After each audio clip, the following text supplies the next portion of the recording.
Tuhan buat setiap kami bisa mendengar Tuhan. Buat hati kami bisa menjadi tanah yang baik untuk Engkau tanami. Juga buat hamba-Mu bisa dengan murni menyampaikan apa yang Engkau mau Tuhan. Biar benih yang baik tertanam di tanah yang baik. Terima kasih Tuhan. Di dalam nama Yesus kami sungguh berdoa dan kami mengucap syukur. Sama-sama katakan amin. Shalom.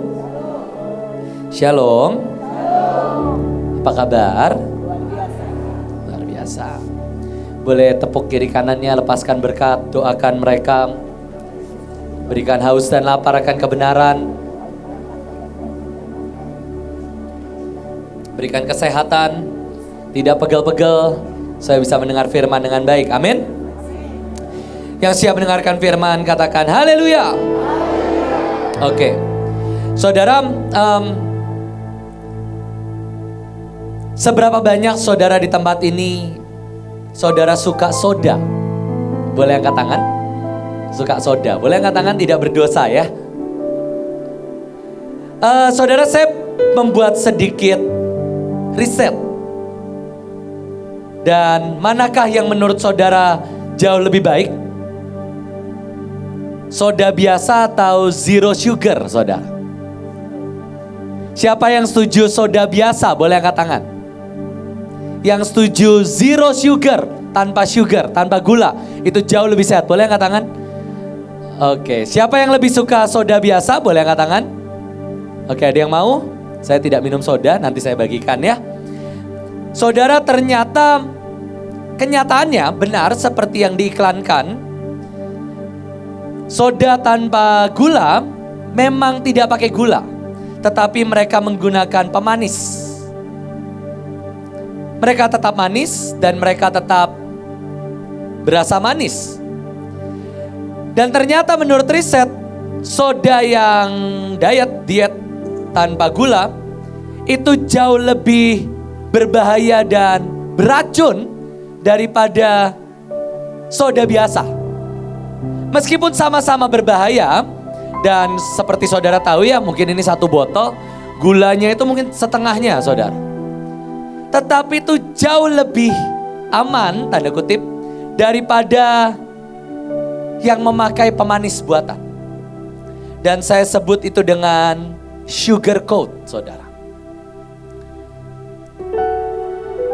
Pada dasarnya sugar coat adalah memiliki arti membuat segala sesuatu menjadi lebih positif dan memanipulasi fakta supaya lebih sedap didengar. Seberapa banyak kita lebih suka semua kebenaran yang dibungkus dengan gula daripada sebuah kebenaran yang menyakitkan. Buat saya itu seperti pisau yang dibumbui oleh gula daripada sebuah pisau yang terlihat mengerikan dan menyeramkan. Itulah zero sugar. Kalau saudara buka di Amsal 26 ayat 23 di Alkitab ditulis tentang, bahasa Indonesianya, pecahan periuk bersalutkan perak. Demikianlah bibir manis dengan hati jahat. Bahasa Inggrisnya a corrupted heart. Sebuah hati yang rusak, sebuah hati yang terkorupsi dan dibungkus dengan penutup buatan. Saudara, saya baru pulang dari Papua dan saya menikmati perjalanan ke Papua. Saya tidur sama Bevis 4 hari 3 malam maaf. Dan saya sempat bilang ke Keisha, Kes, kamu harus nginep sama Bevis. Walaupun gak bisa ya saudara. Tapi saya bilang, pokoknya dalam sekali seumur hidupmu kamu harus deep talk sama Bevis. Tapi Bevis tuh gak bisa deep talk di meja tuh, dia gak bisa. Saya berulang-ulang kali panggil Bevis di rock, ngobrol, dia pakai jeans, baju rapih tuh gak bisa. Dia harus pakai celana pendek, kaos kutang, ketek kemana-mana. Itu keluar yang ilahi saudara. Dan saya sungguh sangat kayak engkong, betul. Benar, persis. Saya 4 hari 3 malam dan saya sangat bersyukur saya tidur sama Bevis. Kami ngobrol dan kami tuh kan suka bercanda. Saya tuh bilang gini, Bev, kamu tuh orang paling tidak sempurna yang sempurna. Itu julukan saya untuk Bevis. Kamu gak bisa nyanyi. Dia tuh lengkap ya, buta warna, buta nada, buta perasaan. Saudara bisa bayangkan, dengan segala hormat saya mencintai Bevis dan menghormati Bevis. Saya berdoa saya tidak menjadi ham hari ini. Tapi gini, saudara bisa bayangkan, Bevis itu istrinya mengandung. Dan istrinya seperti semua orang ibu-ibu yang mengandung, pengen disayang, pengen diperhatikan. Dan Bevis cuek. Dan saudara bisa bayangkan, suatu hari istrinya nangis. Karena Bevis gak ngerti apa yang dia mau. Saudara tahu apa yang Bevis lakukan? Dipeluk. Dinyanyikan, Bapa sentuh hatiku, ubah hidup. Sampai istrinya ketawa terbahak-bahak, selesai nangisnya. Dan Bevis bilang, ya udah toh Jos, poinnya kan istriku selesai. Dan saya bisa ngeliat gini, Bev itu beku sekali loh Bev. Dan kami ngobrol dan saya tuh ketawa ya. Dan saya tuh bilang, buta nada, buta warna, buta perasaan, buta rasa. Tapi sungguh saya tuh ngobrol, Bev, tapi kamu tuh tetap orang yang paling tidak sempurna yang sempurna. Dan seperti kita semua tahu, Joshua adalah orang paling sempurna yang tidak sempurna. Semua orang, terutama saya banyak bertemu dengan anak-anak muda yang mamahnya pelayanan minimal mamahnya ikut doa pagi. Maka rata-rata mereka 80% akan membenci saya. Kenapa? Karena semua mama-mama akan menaruh standar anak saya harus seperti Joshua. Pintar, sekolah, kerja, pelayanan, cinta Tuhan, bisa khotbah, bisa deklarasi, bisa nari, bisa media. Semuanya mereka harus bisa. Dan kami ngobrol. Dan Bevis itu nanya, Jos, terus kelemahanmu itu apa? Kami ngobrol, Bevis dengan baju kutang, saudara. Saya suka kesel, tapi ya itulah saudara saya ya. Kalau saya udah mulai gak cerita sama dia mau diketekin, wah itu saya paling takut saudara. Badannya sebesar gitu kan. Dan saya tuh bilang gini, Bev, percaya gak? Bev cerita, wah semua masa lalunya. Dia cerita, dia pernah hampir bunuh orang. Dia pernah cerita hampir bunuh kepala sekolahnya. Dia cerita semua. Dan saya cuma bilang gini, Bev, bayangkan. Di tengah semua yang Tuhan berikan, saya itu punya kelemahan mau bunuh diri. Wah, Bevis shock. Dan Bevis bilang, kenapa kamu bisa mau bunuh diri? Siapa yang nyakitin kamu? Kita bunuh sama-sama. Bev tenang, tarik nafas, buang Bev, tenang. Kita hamba Tuhan Bev. Oh ya Jos, lupa. Dan Bevis bilang, kenapa Jos? Dan disitulah mulai deep talk kami. Wah sampai malam saudara. Dan saya ini menyadari seberapapun Tuhan angkat dan Tuhan berikan kepercayaan. Satu yang selalu bergema di hati saya ini cuman korban. Ini sekalian pengakuan dosa karena saya baru bertobat 2 minggu yang lalu saudara. Baru setelah ketemu Bevis, setelah retret. Dan saya tuh bilang ini, Bev, semua yang saya punya, semua pengurapan, bahkan Bevis itu bilang, di tengah semua kekuatan. Kami kan duet saudara, triplet malahannya sama Sasa, KKR di Timika. Sekian ribu orang, total mungkin setiap hari itu hampir 8 ribu mungkin setiap hari. Paginya kami ke sekolah-sekolah, lawatan di sekolah-sekolah. Tapi saya tuh bilang ini, Bev, di tengah semua lawatan, saya ini cuman merasa seperti kanebo yang setiap hari diperes Tuhan. Dan setiap kali saya harus pelayanan, pulang, maka saya akan berkata, puaskan Tuhan. Hari ini Tuhan memerasku sekali lagi. Saya akan selalu berkata, saya ini adalah produk korban karena saya akan berkata saya ini produk korban karena beberapa orang memutuskan menyerah. Saya ini korban karena ada banyak saudara-saudara penari yang memutuskan tidak mau lanjut nari. Dan saya selalu berkata saya ini korban. Saudara bisa bayangkan di tengah semua yang Tuhan berikan. Dan saya ini berkata gini, Bev, kalau dibilang capek gak mungkin capek. Gak sempat ngerasa capek Bev, saya bilang seperti itu. Tapi saya ini ngerasa seperti, saudara tahu kanebo kering ya, diperas terus. Sampai robek-robek bahkan saya bilang gitu. Dan itulah corrupted heart. Saya gak punya rasa mengucap syukur. Saya nggak punya rasa bersyukur. Bevis bilang, Jos, anakmu tuh anak paling luar biasa. Saya tahu, Bev. Semua teori saya tahu. Saya punya anak luar biasa, saya pelayanan di tempat yang luar biasa. Saya punya uang, saya punya mobil, saya punya rumah. Semua yang orang dambakan, semua yang orang mimpikan. Yes, Bev, aku tahu. Tapi tetap, hatiku ini luka. Dan cuma nganggap saya ini korban. Saya korban pemaksaan dari mama saya. Saya korban keadaan. Saya korban proses. Saya harus meletakkan ABC. Semua korban yang saya letakkan itu tetap menjadi lubang yang menganga dalam hidup saya. Dan kami ngobrol lah panjang lebar sama Bevis. Dan sampailah firman Tuhan pada pagi hari ini, saudara. Mari kita baca Alkitab sama-sama. Kejadian 25 ayat 1.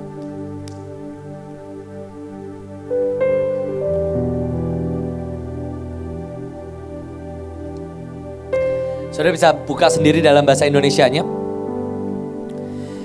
Singkat cerita, setelah Sarah mati, Abraham mengambil perempuan, satu istri yang bernama Keturah. Dan saudara bisa bayangkan, dia melahirkan Zimran, Yoksan, Medan, Midian, Isbak, dan Syuah.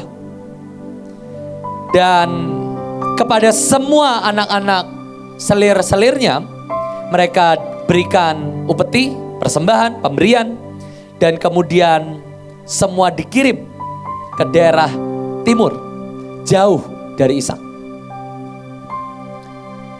Saudara, saya ini ngobrol sama Bevis dan saya berkata gini, Bev, kenapa semua revivalist ujungnya mereka berhenti dan gagal? Kebanyakan dari mereka, sedikit banyak adalah karena mereka tidak pernah menyembuhkan luka yang mereka punya. Mereka hanya terus sugarcoat, mereka hanya terus menutupi dengan semua kemanisan yang dia pikir itu bisa menutupi semua lukanya. Di tengah Kathryn Kuhlman, seperti yang Ibu In sharing, keajaiban, pengurapan, kekuatan, beliau itu mengidap kanker hati. Singkat cerita, beliau punya anak kesayangan, anak didik pemain musik kesayangan, dan anak didik kesayangannya ini jatuh cinta dengan seorang perempuan mantan majalah Playboy. Dan Kathryn Kuhlman sangat tidak suka. Dan Kathryn Kuhlman berkata, jangan pacaran dengan perempuan itu. Dan singkat cerita, laki-laki ini menikahi perempuan itu dan keluar dari pelayanan, bahkan buat kacau di dalam pelayanan. Dan satu kesakitan itu yang terus Kathryn Kuhlman pegang sampai akhirnya dia hampir meninggal dengan kanker hatinya itu. Dan Oral Roberts datang. Dan Oral Roberts adalah seorang yang punya pengurapan. Setiap kali tangannya panas, dia numpang tangan, orang pasti sembuh. Jadi setiap kali KKR, semua orang akan bikin barisan. Selama tangannya belum panas, dia akan terus nyanyi, terus nyembah, terus khotbah. Sampai tangannya panas, dia tumpang tangan. Saya pernah tanya Bevis, Bev, pernah gak tangannya tidak panas? Pernah. Terus orang-orang gimana? Disuruh pulang. Besok suruh datang lagi. Dan benar besoknya tangannya panas, 100% kesembuhan. Saudara bisa bayangkan. Hari itu Oral Roberts datang. Dan sesuai pengurapan Tuhan, tangannya panas. Kathryn Kuhlman sudah gak bisa ngomong. Dia tumpangi tangan, Kathryn Kuhlman menghindar. Sampai Oral Roberts mau numpangin tangannya ditepis. Kathryn udah gak bisa ngomong, dia cuma nunjuk tangan ke atas. Dan beberapa hari kemudian, seperti yang Ibu In ceritakan, dia dijemput Tuhan. Pertanyaan saya satu, Bev, apakah seharusnya Kathryn Kuhlman mati dengan cara itu? Apakah memang itu adalah destininya untuk dia mati dengan kanker hati? Atau itu karena luka dan pahitnya?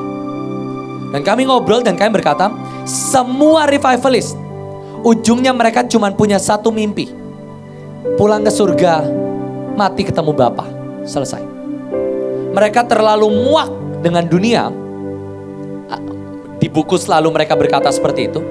Dan mimpi mereka cuma satu, pulang ke surga, pulang ke surga, pulang ke surga. Termasuk semua pendahulu yang sudah mendahului kita, Pak Yusak Cipto. Nah, saya cuma nanya, Bev, apakah benar mereka mau ketemu surga? Atau mereka terlalu sakit sampai dia cuma mau pulang ke surga?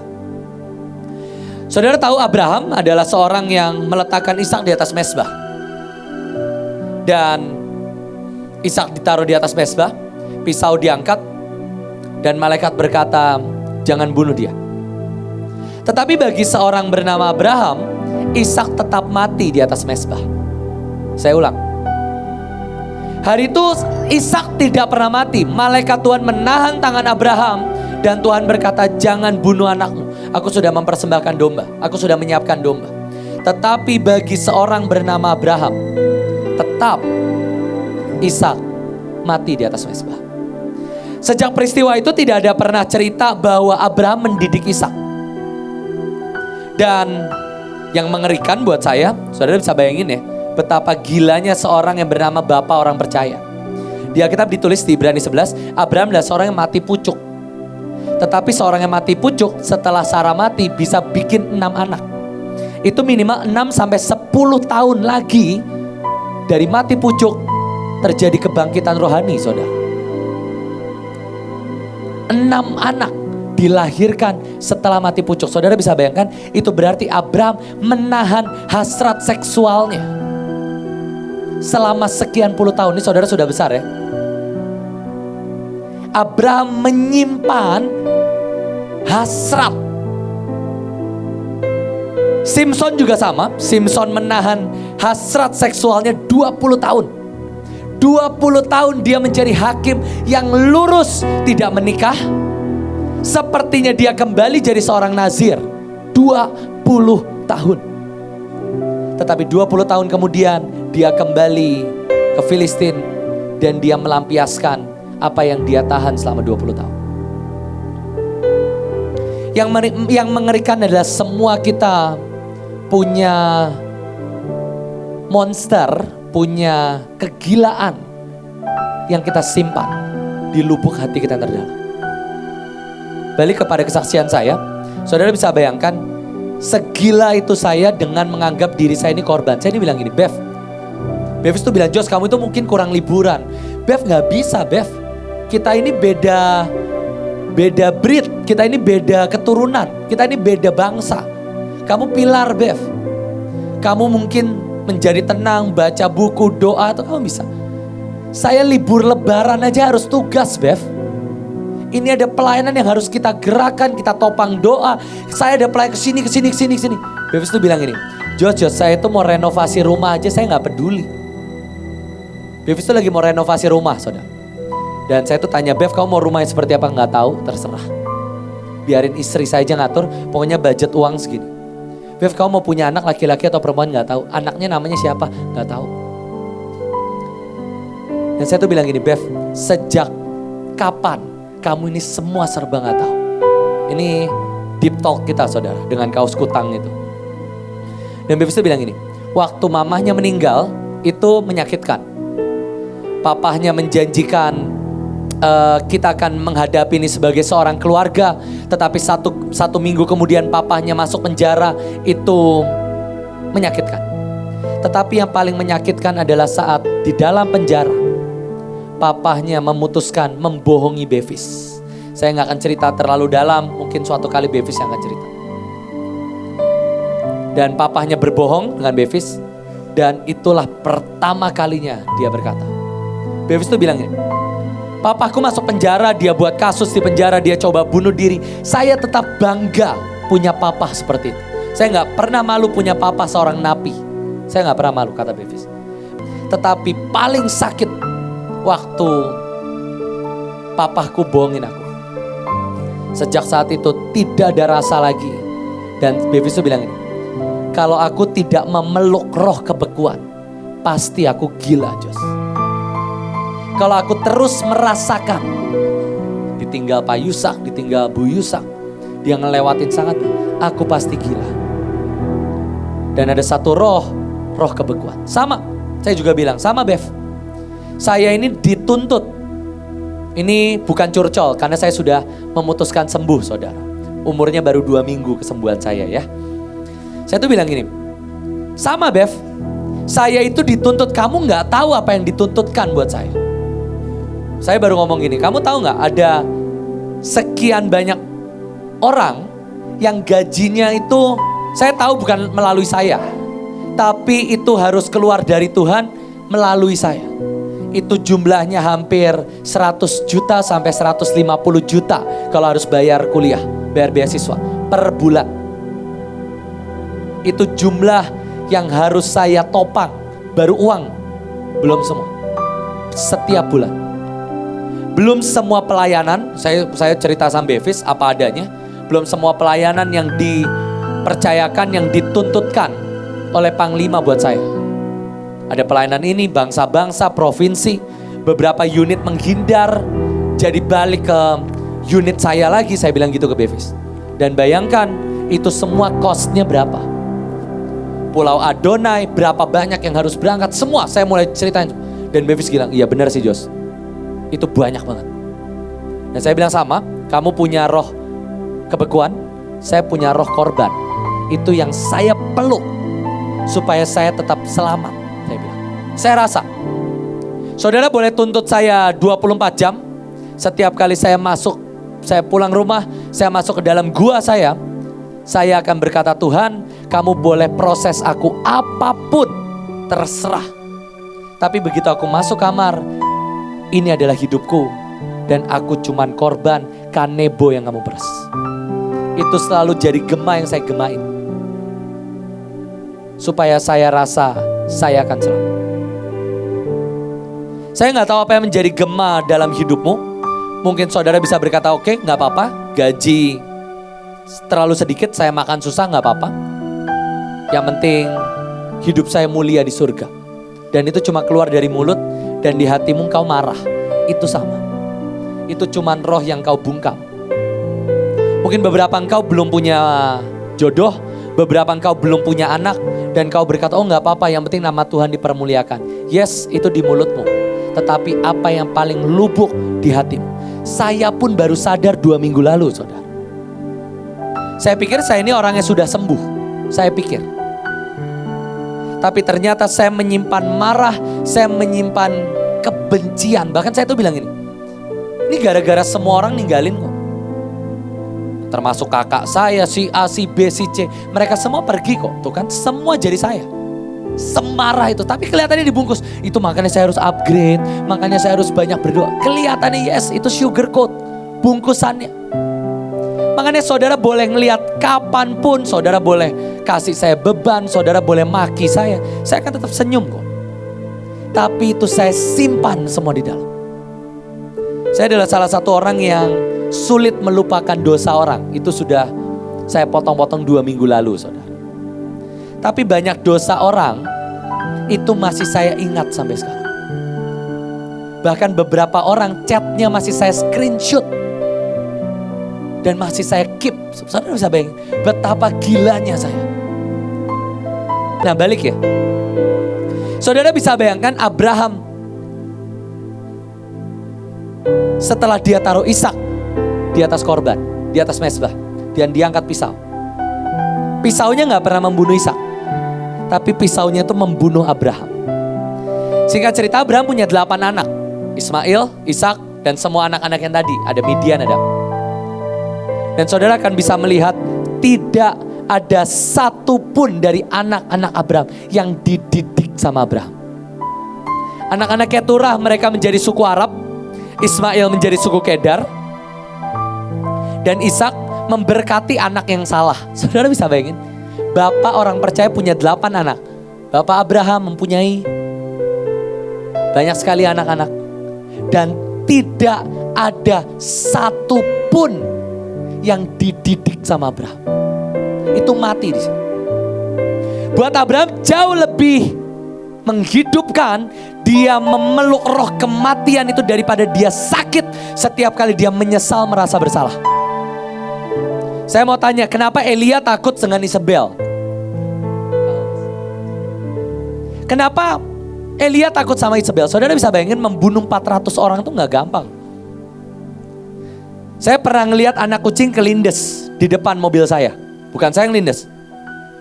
Dan bayangan itu saja sampai sekarang saya gak bisa lupa. Ngelihat anak kucing itu kok jembalik-jembalik. Saudara bisa bayangin 400 manusia. Jangan ngomong 400 Nabi Baal. 400 bapak, 400 anak disembelih, teriakan mereka, kesakitan mereka. Mungkin orang yang pertama disembelih sekali putus, 2 putus, 3 dia 2 kali potong mungkin. 4 kali harus ngek sampai kepalanya copot. 400-400-nya dengan tangan dia. Dan begitu Isabel datang, kamu akan mati sama seperti mereka. Semua bayangannya keluar. Dan dia gak bisa menghadapi monster itu. Abraham sama waktu dia melihat Ishak. Saya gak tahu pemandangannya seperti apa ya. Mungkin Ishak biarin tangannya keikat dan dia cuma nangis ngelihat mata bapaknya. Gemeter mungkin. Itu bayangan yang Abraham gak pernah deal dengan itu. 8 anak. Tidak ada satupun yang dididik oleh Abraham. 7-7-nya diusir. Dia gak mau lihat. Dia yang bikin, dia yang ngusir. Ishak, dia tidak pernah ada cerita tentang berjalan dengan Ishak. Saudara baca. Setelah dipersembahkan, skip cerita tentang Ishak. Mari kita buka tentang Lea, Kejadian 29.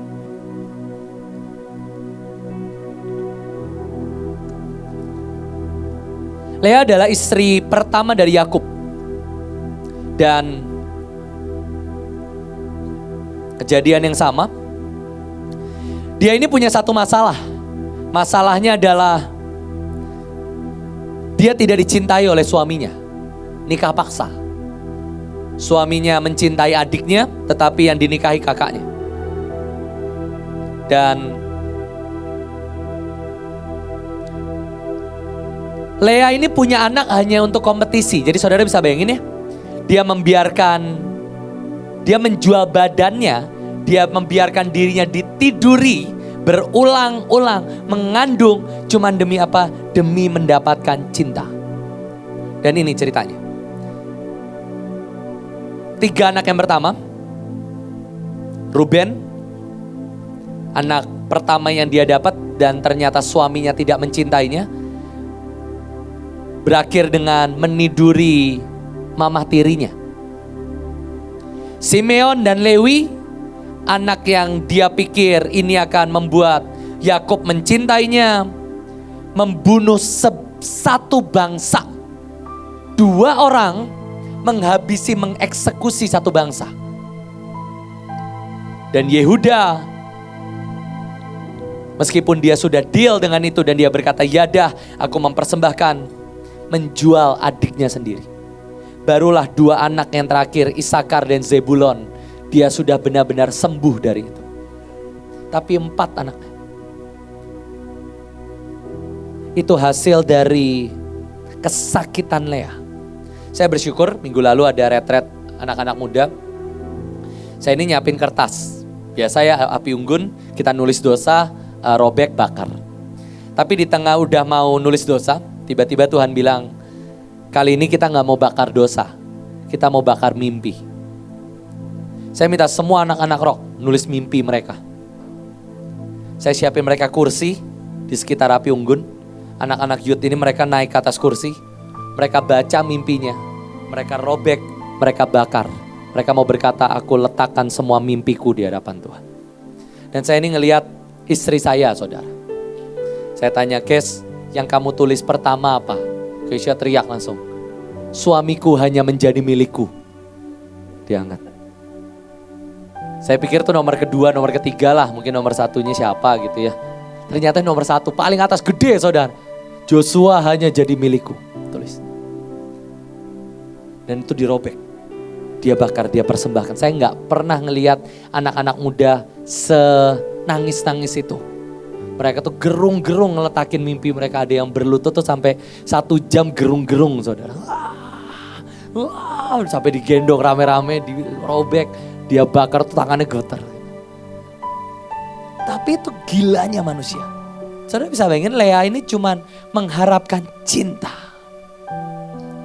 Dan 4 hasil anaknya. Saudara jangan berpikir, oh saya mah cuma punya suami. Enggak, bukan.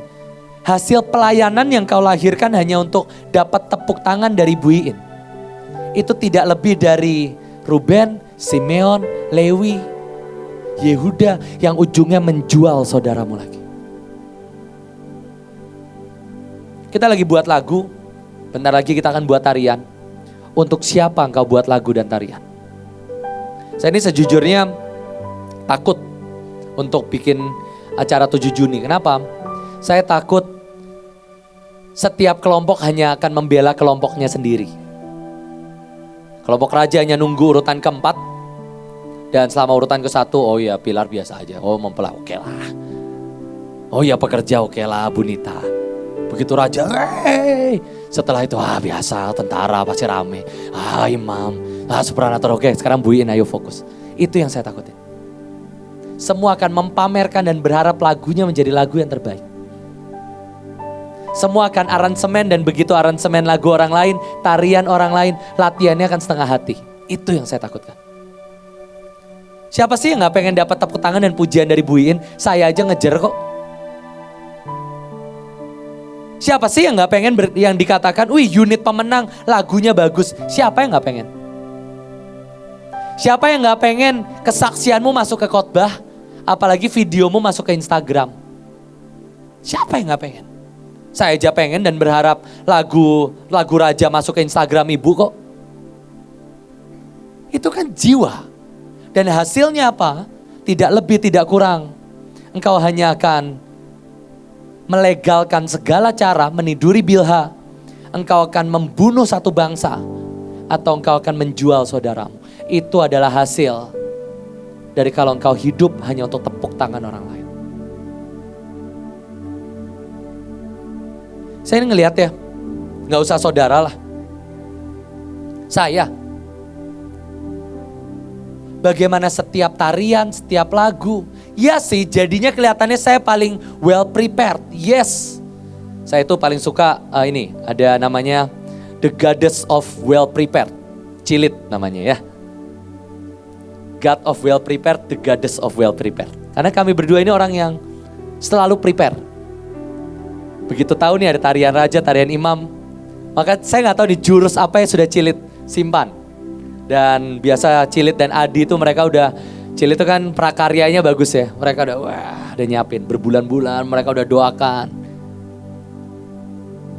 Itu jadi iri kok buat saya. Tapi saya tuh gak pernah iri sama Cilit. Saya itu irinya sama Bunike. Kenapa? Karena Bunike tuh orang yang paling tidak menyiapkan. Dia akan menyiapkan nanti tunggu H-1 lah, H-3. Karena Cini kan sibuk banget ngurusin jubah. Nanti H-3 dia akan tanya ibu. Ibu akan menyampaikan yang persis ibu mau. Dia akan melakukan yang persis ibu mau. Dan nanti semua tepuk tangan akan buat dia. Dan saya akan gile gue mersiapin 3 bulan buat ini. Panggilan raja tuh udah plan dari bulan Februari. Februari kita udah rapat saudara. Dan nanti akan ada Bunike yang menunggu pesan Tuhan H-seminggu lah paling cepat. Itu kan gila saudara. Buat Tuhan kok. Apa bedanya saya dengan Kain? Jujur seberapa banyak saudara juga melakukan yang sama kok. Kita ngeluarin uang. Yes buat Tuhan. Berapa persen. Sisanya buat ego kok. Demi panggilan kita menang. Bikin jubah baru. Come on, ayo keluarin semua duit. Demi kok. Dulu mungkin kita murni. Seberapa persen sekarang kita udah tidak murni. Dan tidak lebih kita hanya akan menjual saudara kita. Kita akan meniduri apa yang bukan jadi milik Tuhan. Kita akan membunuh bahkan saudara-saudara kita. Saul juga sama. Dia menjadi gila karena tepuk tangan itu berhenti. Saudara bisa bayangkan betapa kotornya, najisnya hati kita. Yosua 24 ayat 15. Ini luar biasa saudara. Selama ini saya berpikir Yosua itu adalah salah satu orang paling sempurna. Tapi waktu Tuhan ajarin saya langsung shock. Di Alkitab ditulis gini. Sorry, boleh saya minta multimedia nyiapin ayat Yosua 17. Nggak dari PPT-nya. Karena baru tadi pagi. Saudara, Yosua itu tidak menikah. Joshua tidak punya anak meskipun ada banyak cerita yang berkata bahwa dia menikah dengan seorang Yeriko. Tetapi Joshua tidak pernah menikahi orang Israel. Saudara bisa bayangkan betapa lukanya melihat pemimpinnya tidak menyelesaikan destiny karena orang Israel. Saudara bisa bayangin gak sih? Yosua itu kan orang yang ngelihat Musa, penderitaan Musa. Orang Israel gak lihat. Waktu Musa itu marah dan dia memutuskan membekukan diri, Yosua yang lihat. Sakitnya Musa setelah dia ngelempar batu dan dia sangat merasa menyesal, Yosua lihat. Dan itu cuma jadi marah dan dendam. Dan Yosua tidak pernah bisa menikahi orang Israel. Tapi yang sadis gini, ini buat saya wow, gila sekali. Yosua 17 ayat 16 dan 17. Di Alkitab ditulis gini. Bani Yusuf datang dan berkata, pegunungan ini gak cukup. Semua orang Kanaan yang diam di dataran mempunyai kereta besi. Baik yang di Bet-Sean dengan segala anak kotanya. Lalu Yosua berkata kepada Yusuf, suku Efraim, sukunya sendiri. Engkau ini bangsa yang banyak jumlahnya dan mempunyai kekuatan yang besar. Bukan cuma satu undian yang ditentukan padamu. Saudara bisa baca sampai habis. Tidak ada satupun kata Tuhan akan menolongmu, Tuhan akan memberi kemenangan, gak ada. Joshua cuma bilang gini, lu kan orangnya banyak, kalau mati dikit ya udah kan. Bani Yusuf tuh datang gini, Joshua, daerah ini tuh susah loh, kereta besi. Kamu yakin kita harus menang di pegunungan, jadi kita harus perang ke atas. Mereka gelindingin kereta kosong pun kita mati kok. Kereta besi itu artinya ada pedangnya di kiri kanan. Yang berarti kereta itu cuma jalan dan kaki itu bisa kena semua. Dan di pegunungan jatohin aja keretanya, kita mati kok. Dan tidak ada satupun perkataan Yosua, Tuhan membelamu, satu akan, nggak ada. Yosua cuma berkata, kau ini kan banyak jumlahnya, rewel banget sih. Mati dikit ya udahlah. Dan saya ini melihat bagaimana bekunya seorang bernama Yosua. Dia tidak menikah dan bahkan beberapa rabi menulis dia gak ada yang tahu akhir hidupnya seperti apa. Dia hanya tinggal menyendiri di sebuah daerah pusaka yang diberikan Tuhan. Dan dia menyelesaikan semua tugas, that's it, aku selesai. Bangsa Israel mau nyembah berhala, mereka mau milih hakim, mereka mau bunuh-bunuhan, I don't care. Yang penting tugasku kelar. Itu Yosua. Seorang yang bahkan mungkin saya bangga-banggakan sama ini. Semengerikan bekunya. Kenapa? Dia ngelihat Musa kok. Musa itu sangat menderita. Makanya di Alkitab ditulis tidak ada cerita Yosua komplain waktu Musa ngambil istri lagi. Yosua ini ngeliat, ya orang Israel emang nyebelin kok. Serahlah Musa mau ngapain. Masih oke kok. Walaupun itu melanggar titah dan peraturan Tuhan, terserahlah. Orang Israel lebih nyebelin, lebih gak masuk akal. Dan itu pun didemo sama orang Israel. Saya yakin Musa ini bukan orang yang bisa curhat, tangis-tangis terus Joshua dengerin. Menurut saya enggak. Ini dua orang yang sangat dingin. Dan Musa cerita. Gak akan bisa cerita. Dia diam. Beku. Makanya kalau kita tanya kenapa Musa suka naik ketemu Tuhan 40 hari. Mungkin kalau kita cek lubuk hatinya paling dalam. Bukan karena dia suka ketemu Tuhan. Dia muak ketemu orang Israel. Baru sekian persen dia suka ketemu Tuhan. Dan saya ini melihat gini. Kalau pahlawan-pahlawan di Alkitab saja mereka bergumul dengan itu. Bagaimana dengan kita? Saya gak tahu monster apa yang engkau pelihara untuk membuat engkau bisa ngambil satu langkah setiap hari. Saya bisa akui yang membuat hari ini pelayanan rock, media, apapun yang saya pegang, kelihatannya sangat jadi besar, kelihatannya sangat masif, kelihatannya sangat agresif. Sedikit banyak tidak lebih adalah karena persaingan. Karena saya merasa saya korban, karena ada banyak unit yang terlalu pasif. Jadi harus saya yang gendong, itu iya kok. Apalagi di Bahtera. Saya cuma ngerasa, oh ya gak ada yang bisa nolong ibu kan. Ya udahlah gua tolong lagi, lu pada gak mau kan. Itu yang paling dalam di sini. Dan itu apa? Itu kejahatan bagi Tuhan.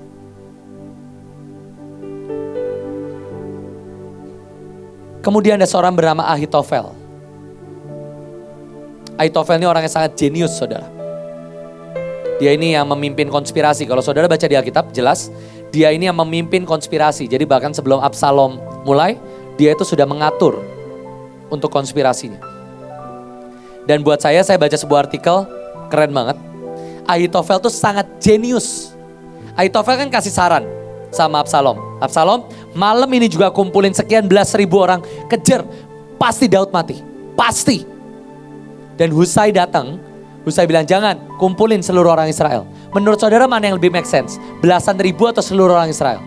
Seluruh orang Israel dong ngalahin Daud. Tapi saking jeniusnya Ahitofel, dia tahu udah pasti kalah ini. Daud itu pasti well prepared banget. Dan satu artikel ini nulis gini, Ahitofel menyesal dia menunggangi orang bodoh. Makanya dia bunuh diri. Saudara bisa bayangin gak? Dia cuma dengar sekali dan Absalom setuju. Dia gak usah defend, dia gak usah membela.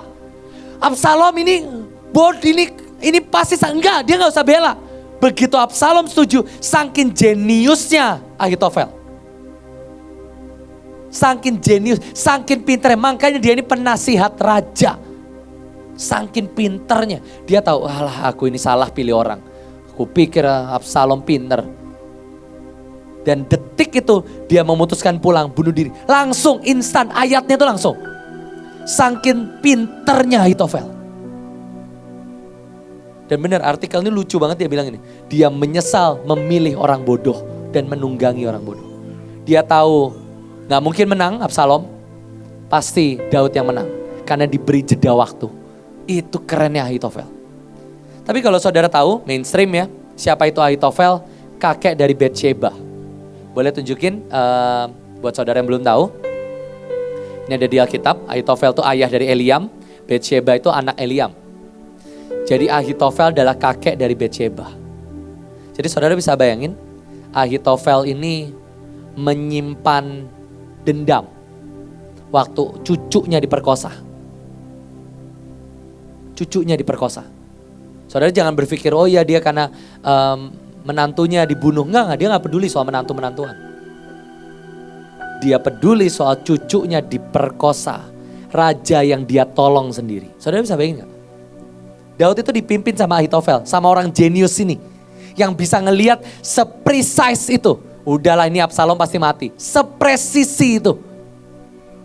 Dan itulah Ahitofel ini penasehat yang membimbing Daud. Saya gak tahu, jangan-jangan mungkin selama Saul memerintah, Ahitofel ini yang bantuin Daud mengontrol seluruh orang Israel. Saking pinternya orang ini. Makanya gimana pun Salomo itu jenius, Batsheba. Salomo itu pinter, berhikmat ya dari Tuhan. Tapi saudara harus tahu juga, dia cicit dari seorang bernama Ahitofel. Dan setelah peristiwa Batsheba, Ahitofel tuh 10 tahun dia keluar dari istana. Dan dia tinggal di rumahnya, itu jaraknya lumayan jauh.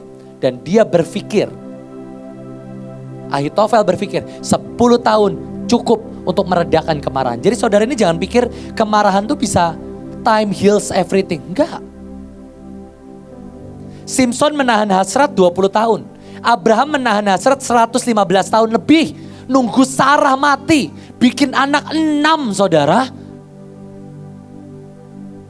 Nunggu 100 tahun lebih untuk mengeluarkan hasrat seksualnya. Saudara bisa bayangin gak?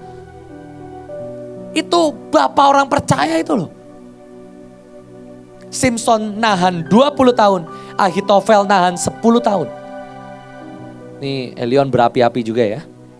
Tahan Elion, sabar Elion. Waktumu akan tiba. 10 tahun dia berpikir dia bisa mereda kemarahannya. Tapi ternyata dialah orang yang tetap tidak bisa sembuh. Dan begitu dia lihat kesempatan Absalom bunuh Amnon, dia langsung lihat aku bisa tunggangi orang ini. 10 tahun jedanya. Jadi kemarahan yang saudara punya, yang saudara pelihara, 10 tahun tuh gak cukup untuk menyembuhkan. Saya nggak tahu seberapa banyak saudara pernah dilukai. Sama Ahitofel dilukai waktu cucunya diperkosa. Dan dia pikir 10 tahun itu cukup untuk menyembuhkan. Ujungnya Batsheba hidup baik-baik loh dengan Daud. Jadi dia melihat cucunya bahagia juga loh. Daud ganteng kok, raja. Dari tentara, dari suami tentara jadi suami raja, oke lah. Tapi 10 tahun tuh gak pernah sembuh. Saya gak tahu kemarahan apa yang saudara simpan selama ini. Dan jangan saudara berpikir 10 tahun kemarahanmu akan hilang, lenyap. Enggak. Tanpa engkau beresi. Dan orang yang kelima, yang terakhir, Paulus.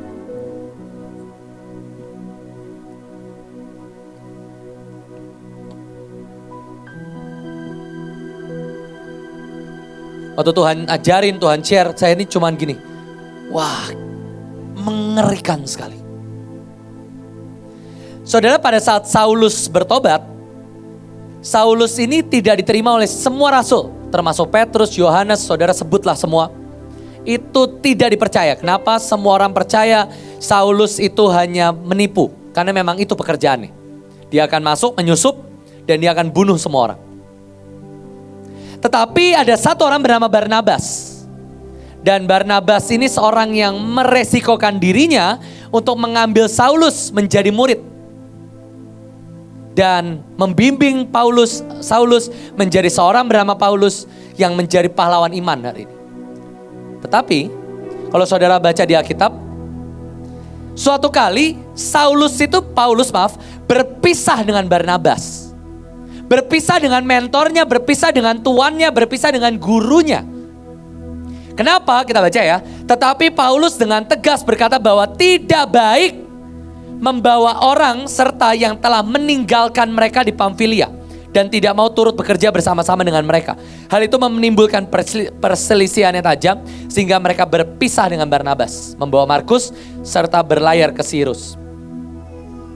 Saudara, Paulus ini pahlawan iman, orang yang luar biasa. Tetapi kalau saudara baca di Alkitab, dia itu selalu menulis dirinya adalah public sinner number one. Semua orang bisa diampuni kecuali satu orang. Siapa? Dirinya sendiri.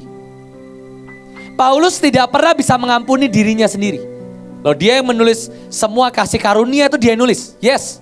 Tetapi dia juga yang nulis dia adalah pendosa nomor 1. Loh, katanya sudah diampuni. Kok masih pendosa?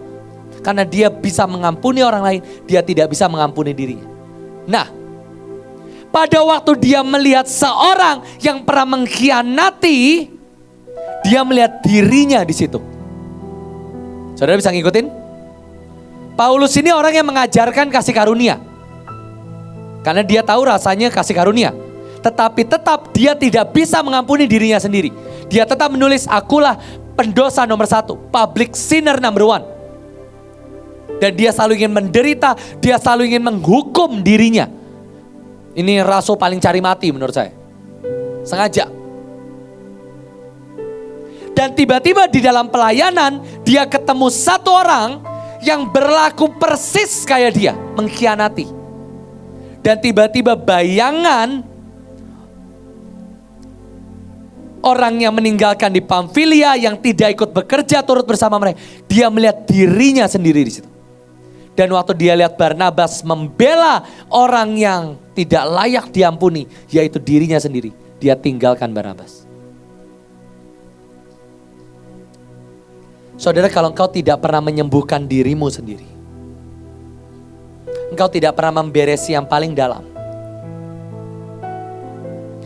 suatu hari engkau akan hancur.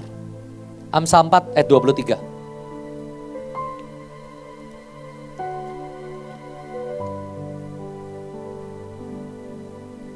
Maaf, Hosea 13 ayat 6 aja langsung. Di Alkitab ditulis gini. Ini ayat dari Miss Christine. Kemarin saya pelayanan sama Miss Christine. Luar biasa. Ketika mereka makan rumput, maka mereka kenyang. Setelah mereka kenyang, maka hati mereka meninggi. Dan mereka melupakan Tuhan. Segampang itu manusia meninggalkan Tuhan. Baru makan rumput, belum makan daging loh. Baru makan rumput, kenyang, ninggalin Tuhan. Bahasa meninggalkan Tuhan, melupakan Tuhan itu ada yang mengerikan. Bahasa aslinya itu membusuk dan dimakan ulat. Nah, saya mau share. Saya ini lagi mempelajari tentang expired, basi. Sebenarnya hari ini saya mau share itu, cuman Tuhan ngomong yang lain. Dan buat saya yang paling mengerikan gini, saudara tahu makanan basi? Saya ini trauma pernah makan Indomie basi yang masakin Ibu Iin, saudara. Makanya sejak saat itu saya tidak suka Indomie. Dulu ya sama seperti anak-anak semua ya, saya pasti suka mie instan. Tapi hari itu nggak ada makanan di rumah dan Ibu Iin masak, kami nggak tahu ternyata itu mie udah kadaluarsa 2-3 bulan. Kami nggak tahu dan kami masak. Bu Iin kan emang gak rewel ya, jadi dia makan aman kok aman. Saya makan tuh rasanya kayak apa ya? Mie goreng saya masih ingat. Rasanya tuh rasa debu dan kalau dimakan tuh hancur. Jadi kayak roti sagu, saudara. Dan sejak saat itu saya gak bisa makan Indomie lagi. Nah saudara, saya tuh mengerti yang namanya expired.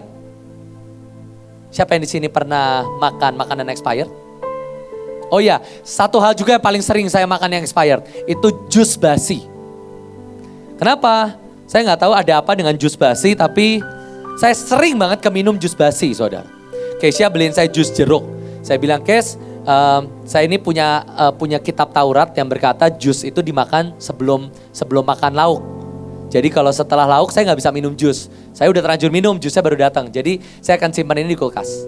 Dan singkat cerita itu malam, jusnya ketinggalan, ditaruh di meja, pagi-pagi ditaruh kulkas. Saya nggak tahu, saya keluarin dari kulkas. Jus yang dibeliin istri saya kemarin malam. Saya minum, sudah basi, saudara. Dan itu sangat sering di rumah Bu Iin, jus melon suka dibeliin sama Om Steve. Setiap kali saya minum, basi juga. Dan yang mengerikan dari basi itu tidak pernah dari faktor eksternal. Jamur yang ada di roti itu karena benih jamur itu sudah ada di ragi. Dan kenapa makanan basi? Itu karena ada zat perusak yang ada di dalam lemak, di dalam daging, atau E. coli bakteri yang ada dalam makanan. Semua faktor eksternal, suhu lah, cuaca lah, air lah, itu hanya mempercepat atau memperlambat. Tetapi semua yang buat basi datangnya dari dalam. Dan di Alkitab dituliskan, mereka kenyang, hati mereka meninggi, dan mereka jadi basi. Itu kenapa? Itu semua yang di dalam. Jadi saudara gak bisa bilang gini, iya saya kepahitan karena Bu Iin gak merhatiin saya. Gak peduli, faktor eksternal itu cuma mempercepat atau memperlambat. Oh iya karena saya kurang kasih sayang Bu Iin, itu cuma mempercepat dan memperlambat. Yang membuat engkau basi, ya memang engkau sudah memelihara benih basi. Zat perusak itu memang sudah ada dalam hidup. Entah marahmu, dendammu. Saudara bisa bayangin saya ini udah pelayanan sekian puluh tahun, sekian belas tahun. Saya apply dokter yang kayak Pak Agung itu loh. Honoral, pelayanan di umur saya 24 aja keterima kok. Saking lamanya saya pelayanan. Itu aja saya masih banyak sekali zat perusak dalam hidup saya. Mental korban, mental marah. Setiap kali saya pelayanan Bu Iin ngechat itu saya gini, apalagi sih tugas, maaf ya Bu. Tugas apa lagi sih? Doling, tumen, patok, ini semua udah keluar, apalagi. Sampai saya tuh jujur ya, dulu malas baca chat. Kenapa? Nanti pasti tugas baru kok. Sekarang saya ngomong gini, Kes, dulu saya tuh marah kalau dapat tugas baru. Sekarang saya bersorak-sorai, Kes. Saya harus ngelawan roh korban. Saya bercanda, kan kita harus bikin video viral. Saya tanya, Kes, video kita Raja udah viral belum? Lumayan lah Jos yang bikin video sekian banyak. Saya bilang, bagus, kasih tahu ibu, bukan buat dapat tepuk tangan.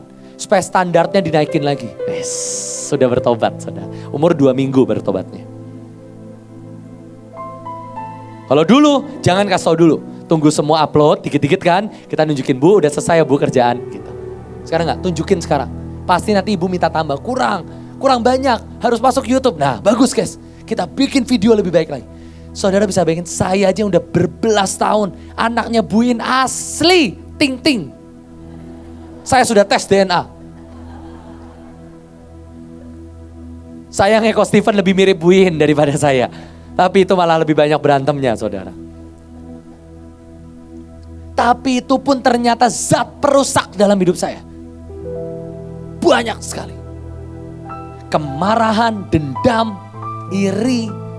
Saudara tuh jangan ngurusin cuma ranting ya. Saudara sombong, perzinahan, itu daun-daunnya. Saudara pernah ngurusin yang paling dalam gak dari hidup?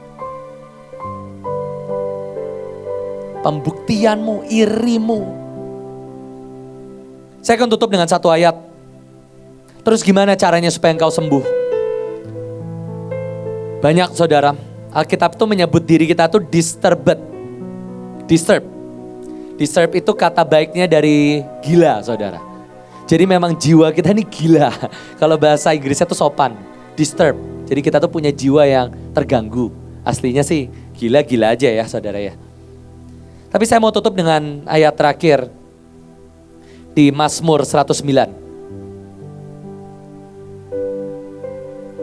Mazmur 109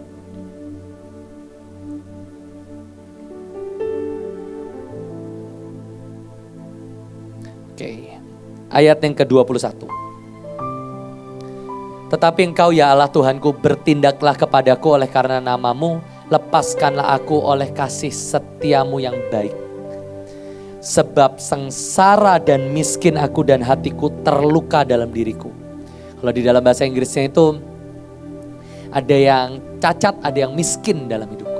Ada yang luka. Kemarin saya pelayanan ketemu satu orang, dia ini kecelakaan motor dan kakinya itu bisa kebalik miring gitu saudara.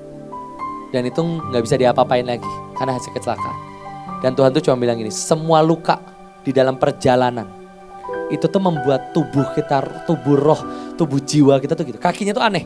Jadi kan kaki kita kan gini, kaki dia tuh gini, miring. Dan bengkok gitu, saya gak bisa peragain nih, bengkok. Kenapa? Kecelakaan. Udah sembuh gak? Sudah. Sudah gak ada lukanya. Tapi kakinya gak bisa balik. Dan dia bilang ini, saya jalan bisa, lari gak bisa, karena aneh nanti jalan. Dan itu tuh sebagian besar kita. Bukan sebagian besar lah menurut saya, semua. Semua kok. Jiwa kita ini disturb, cacat. Saya diangkat, saya marah kebanyakan kerjaan. Jadi saya berdoa tolong jangan dikurangi kerjaan saya Bu. Saya sudah bertobat. Saya sudah bertobat, ampuni saya. Saudara dapat kerjaan marah, gak dikasih kerjaan. Nah kan. Terus maunya apa? Karena memang jiwanya yang rusak.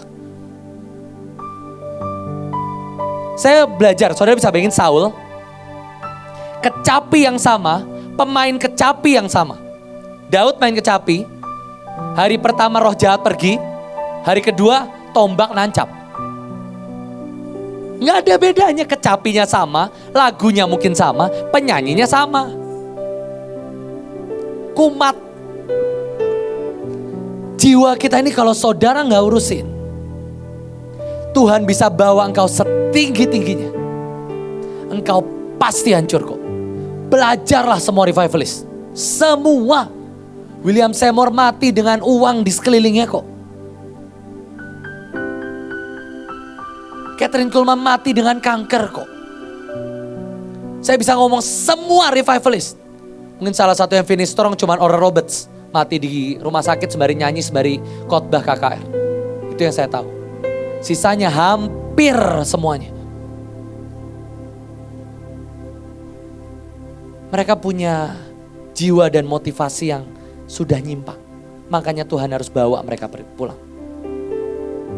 Coba saudara cek kalau saya tanya hari ini. Kenapa sih banyak orang Mahanaim mimpinya lawatan masuk surga ketemu Yesus. Yes, berapa persen sih kamu beneran mau ketemu Yesus? Berapa persen kamu capek hidup miskin, betul kan? Berapa persen kamu trauma dilukai Tuhan? Saya tuh bilang gini, saudara kalau dilukai Tuhan, jangan sampai kamu tuh kapalan dan kamu curiga sama Tuhan. Balik ke cerita saya dan Bevis malam itu, saya akan tutup ya. Kita ngobrol panjang. Dan saya tuh bilang gini, Bev, aku mau nanya, kamu bisa gak mencintai anakmu yang ada di kandungan? Entah laki, entah perempuan. Bisa gak, Bev? Gak. Istrinya hamil, itu perempuan yang Bevis pacari, cintai sekian 7-8 tahun terakhir mungkin. Kamu bisa sayang gak sama istri? Gak. Kenapa? Di lubuk hatiku yang terdalam, aku cuma takut dibunuh lagi sama Tuhan. Saudara bisa bayangin? Dia melihat mamahnya itu kan, maaf, mukanya terbelah dua. Dan bayangan papahnya masuk penjara. Bayangan yang sama. Buat dia, Jos, lebih baik aku tidak terlalu terikat sama anakku. Makanya di Alkitab itu ditulis gini, mati daging, bukan mati jiwa. Kebanyakan saudara karena dagingmu dipotong, jiwamu yang mati. Dan sehingga saudara ini jadi orang yang curiga dengan Tuhan. Tuhan akan tetap melukai kita, yes. Tuhan akan tetap melukai saya, Tuhan akan tetap pakai anak saya untuk melepaskan cinta itu, yes. Tapi jangan sampai trauma. Saya mau cerita lagi, ini baru kemarin saudara. Saya ini kan makin lama makin sering pelayanan. Dan saya sadar hati saya ini makin corrupted, betul. Kenapa? PK kok. Gimana pun PK saya ini dulu itu, ini jujur ya, 200.000 sekali khotbah. Sekarang itu mulai jutaan. Dan saya ini gini, wih lumayan ya, apalagi kalau keluar kota. Dan makin lama gini, iya sih sekian persen ingin menyampaikan pesan Tuhan. Udahlah, hati kita kan jorok kan. 2% mungkin pengen nyampein visi Tuhan. 48% ingin kelihatan sibuk. Biar orang Mahane minder kan ngeliat saya keluar hari Sabtu. Wih sibuk lagi, baru kemarin pulang udah pergi lagi. 48%. 30% duit. 20% pujian dari ibunda. 2% jujur saya. Kemarin di Hanane El Cinta, Pak Fendi dalam ketepatan menantang siapa yang di sini mau menabur, memberi yang terbaik untuk Tuhan. Saudara bisa bayangin hati saya. Saya bilang gini, oh Tuhan saya ini udah banyak nabur. Saya siap memberikan tabungan saya yang ada di bank untuk nanti ke bangsa-bangsa. Dan Tuhan tuh bilang gini, kenapa susah banget sih? Kamu tahu kan maksudnya apa? Saya ngerti mas, saya amplop yang baru saya terima itu loh. Saya tuh baru landing jam 6 pagi. Jadi saya bayangin ya, doa pagi, jam 12 flight sampai Surabaya. Ini aja pengen kelihatan sibuk. Udah kelihatan nih kan 48%-nya. Khotbah, malam jam 3 subuh saya ke airport. Jam 5 saya ke bandara, jam 6 udah nyampe ke Hanane El Cinta. Dan saya ini gini, Tuhan ngantuk banget, capek banget, belum tidur. Lumayan lah dapat amplop minimal. Saya belum buka. Saya pengen buka tuh di rumah dengan saya udah tidur, udah lega. Banyak juga ya, gitu pengennya. Dan Tuhan mikir, apa susahnya sih? Tahu kan, kalau ngomong korban, apa yang dikorbanin tahu kan? Tahu sih Tuhan, tapi lebih baik duit di bank daripada duit di amplop. Saudara bisa bayangin gak sih? Saya gak tahu saudara pernah merasakan itu atau enggak. Karena kan ini hasil kerja semalam, saudara nganggep ya? Ini hasil kerja semalam yang duit di bank kan pemberian Tuhan, apa terserah lah gitu ya. Ini kerja semalam loh Tuhan. Subuh-subuh jam 3 saya belum tidur jam 11. Bevis tuh juga nakal kan. Jadi aku ketemu di Surabaya bareng Bevis. Bevis kamar sebelah. Malam-malam saya di ting tong sengaja. Saya gak tidur. Dan nyampe, saya tuh berlutut, saya kasih amplop itu. Baru nangis saudara. Saya gak tahu sih berapa. Dan menurut saya gak seberapa kok. Tapi tetap, Tuhan hasil kerja semalam Tuhan. Capek loh. Mana berat banget lagi, saya usaha loh Tuhan sampai jebol gitu-gitu loh. Jorok memang. Dan saya tuh cuma gini. Itu kan Tuhan ngelukain nih. Luka gak? Tetap luka loh waktu saya taruh. Tapi kalau kemudian saya curiga sama Tuhan, itu buat Tuhan narik diri. Ada satu ayat di Alkitab, Tuhan takut bangsa Israel mati. Takut. Jangan sampai satu titik Tuhan ini takut mendidik kita lagi. Takut mendidik Mahanaim lagi. Sampai akhirnya Tuhan itu harus turunin standar. Demi apa? Kita gak luka kok. Buat saya JIS ini pasti Tuhan antusias. Meskipun yes, jiwa persiapan saya terganggu ya. Persiapan kok cuma 2 minggu gitu ya. Ini gue gimana sih? Itu kan saya terganggu di situ. Tapi saya gini, saya yakin Tuhan antusias kok. Tapi jujur kita gak antusias kan. Males kok. Kita udah gak bisa nangkep yang Tuhan mau. Lamban. Tapi kalau ditarik lagi Tuhan bahkan, saya gak ngomong ibuin, bahkan Tuhan takut melukai kita. Loh capek loh saudara, gerak manuver tuh capek sekali loh.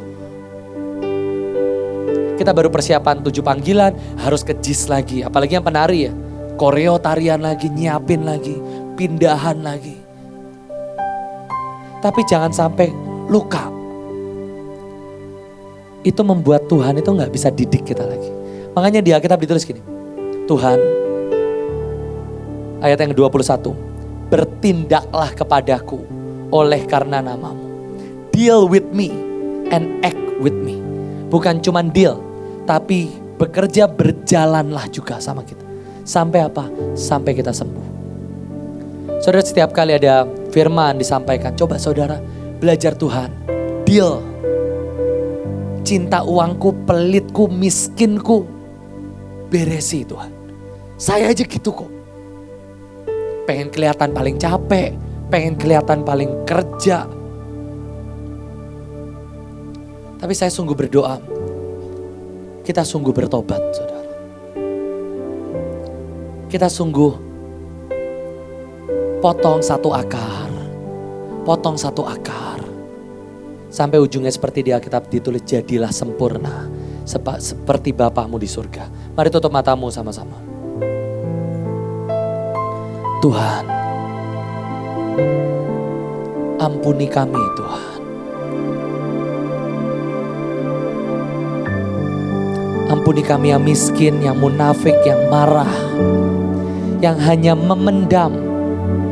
Kayak per kami tahan Tuhan.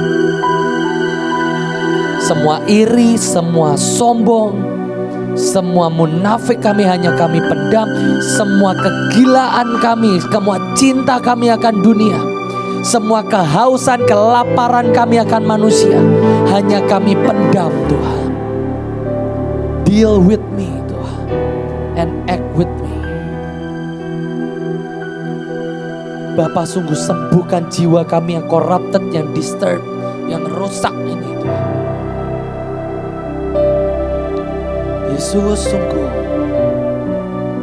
biar darah-Mu yang menyembuhkan kami.